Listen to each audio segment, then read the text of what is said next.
औरत मर्द की मोहब्बत को हवस और अपनी हवस को मोहब्बत समझती है।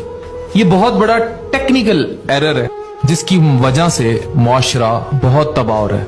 वो कहते हैं औरत उस मर्द को वेलकम करती है जो मर्द उसके नजदीक यस होता है, और इस यस की डेफिनेशन दुनिया में आज तक कोई नहीं पढ़ पाया।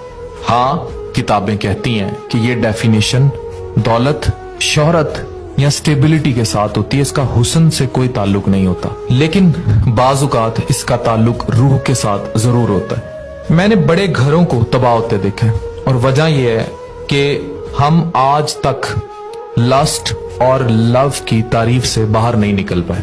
हम आज भी ये समझते हैं कि लस्ट का लफ्ज जो है इसका पुजारी सिर्फ मर्द है, हवस का पुजारी सिर्फ मर्द है।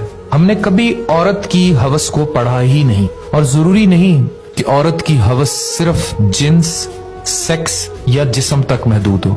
औरत की हवस पैसे, शोहरत, ताकत से भी आगे होती है। अगर आप मुझसे बतौर इंसान कोई राय लेंगे तो मैंने औरत की हवस को मर्द की हवस से ज्यादा भेड़िया और खतरनाक पाया है।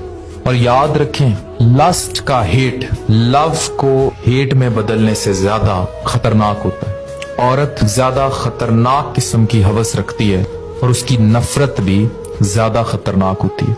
इसलिए मैं दुआ करूंगा कि हर वो मर्द जो किसी ज़हीन और हसीन औरत के हसार में घिर जाए, वो दुआ करे कि वो उससे मोहब्बत करती हो, और अगर वो मोहब्बत नहीं करती और किसी हवस का शिकार होकर उसके पीछे पड़ी है, तो वो मर्द फिर यकीनी तौर पर इस दुनिया का बदनसीब तरीन मर्द होगा।